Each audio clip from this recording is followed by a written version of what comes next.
les réseaux sociaux ne doivent être pour des journalistes que des sources d'information à vérifier. Lorsqu'une manifestation a lieu à Zélékoré, que quelqu'un, puisque tout le monde aujourd'hui est promoteur de l'information, tout le monde diffuse l'information, il n'y a pas que les médias qui diffusent de l'information, mais tout le monde diffuse de l'information, vous diffusez et des autres diffusent. Donc, à raison du fait que des non-professionnels des médias diffusent l'information, c'est à cela qu'il faut faire attention. C'est comme chez les médecins ou les pharmaciens. Il y a des non-professionnels de la pharmacie qui vendent des médicaments. Évidemment, donc, les médicaments vendus par ces non-professionnels peuvent être dangereux pour la santé. C'est pareil pour nous en matière de presse et d'information. Des informations, entre guillemets, diffusées par des non-professionnels peuvent être dangereuses. Et donc, un journaliste ne peut pas, par exemple, voir une information qui a été balancée par un quelconque, s'inspire, prendre cette information et la diffuser tout de suite. Non, ce serait vraiment une bêtise. S'il le fait et que l'information se révèle fausse, il peut passer, il peut convoquer par le Conseil national de la communication, par la HAC, la haute autorité de l'audiovisuel, de la communication et de l'audiovisuel. Il peut être convoqué, il peut être blâmé, il peut être sermonné, ça peut même aller jusqu'à la rétention de sa carte de presse.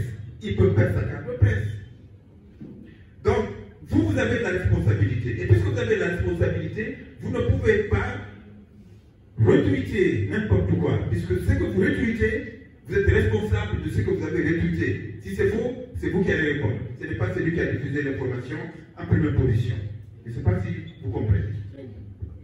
Donc, il parlait de la responsabilité, elle est importante. Donc, une manifestation à Zélékoré, diffusée par quelqu'un que vous ne connaissez pas, vous êtes journaliste, vous êtes obligé d'appeler à Zélékoré. Vous vous servez de ce que vous avez appris, on vous a dit qu'il y a 10 morts au long de la manifestation, des policiers ont tiré, il y a 10 morts, vous ne pouvez pas diffuser cette information tout de suite. Vous appelez Zélékoré, vous avez des contacts, vous appelez des gens qui ont organisé la manifestation d'abord, ils vont vous dire si l'information est vraie, est-ce qu'il y a une manifestation, s'il y a une manifestation, il y a combien de morts, ils vont vous le dire. Vous allez appeler la police, puisque ceux qui ont organisé la manifestation peut-être peuvent grossir les chiffres. Vous allez appeler la police aussi, qui est accusée d'avoir opprimé, et la police va vous dire, oui, il y a eu une manifestation, les gens étaient violents, nous avons utilisé des gaz lacrymogènes, il y a eu des blessés, il n'y a pas de mort. La police peut minimiser, mais ça ne veut pas dire qu'il n'y a pas de mort. Vous allez appeler le préfet ou le gouverneur, ainsi de suite, et en fonction des informations que vous avez collectées là, vous allez faire votre papier, vous allez faire votre information.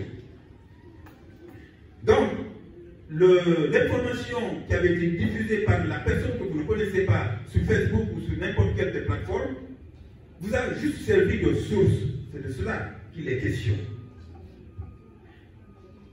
Et ça, c'est puisque vous êtes professionnel et que vous savez que vous devez rendre compte.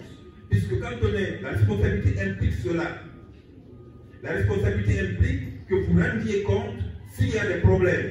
Et c'est pour cela que vous ne diffusez pas n'importe quoi. Une télévision sérieuse, un média sérieux ne peut pas le faire et ne doit pas le faire parce qu'il va répondre. S'il le fait, il peut perdre son média. On peut fermer son média. Et ce serait à juste raison. Si vous diffusez de la haine, si vous diffusez de la haine, et que cette haine entraîne de la violence entre, par exemple, des communautés, vous serez responsable de ce qui est arrivé. S'il y a des morts, vous serez responsable de ce qui est arrivé. Et puisque il y a des instances qui régulent le fonctionnement des médias dans ce pays, ou dans n'importe quel pays, évidemment que vous allez répondre que les gens peuvent aller jusqu'à vous retirer la licence, vous retirer votre carte professionnelle, vous n'exercez plus. Ouais.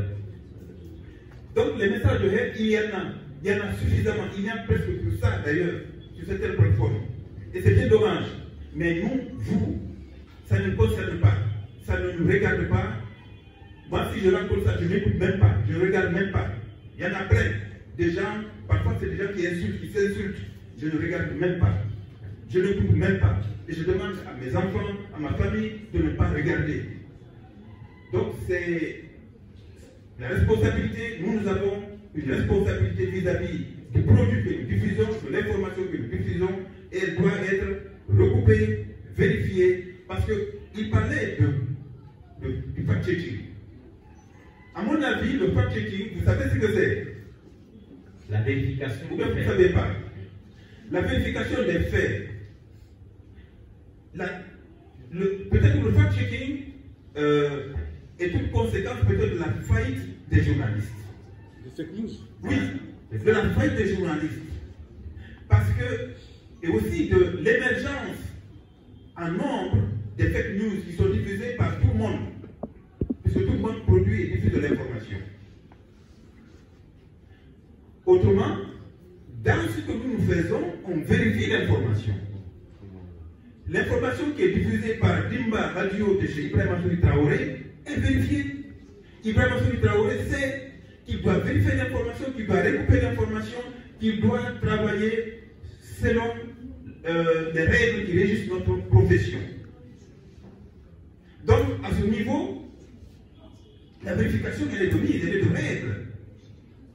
Mais puisque tout le monde produit et tout le monde diffuse aujourd'hui, c'est pour ça que M. Diallo parlait disons, du fact-checking, c'est-à-dire de la vérification de l'information par des personnes qui sont, voilà, qui ont les outils nécessaires pour le faire. Et c'est ce qu'ils font. Et c'est très intéressant, vraiment. Intéressez-vous au fact-checking. Intéressez-vous vraiment à ça.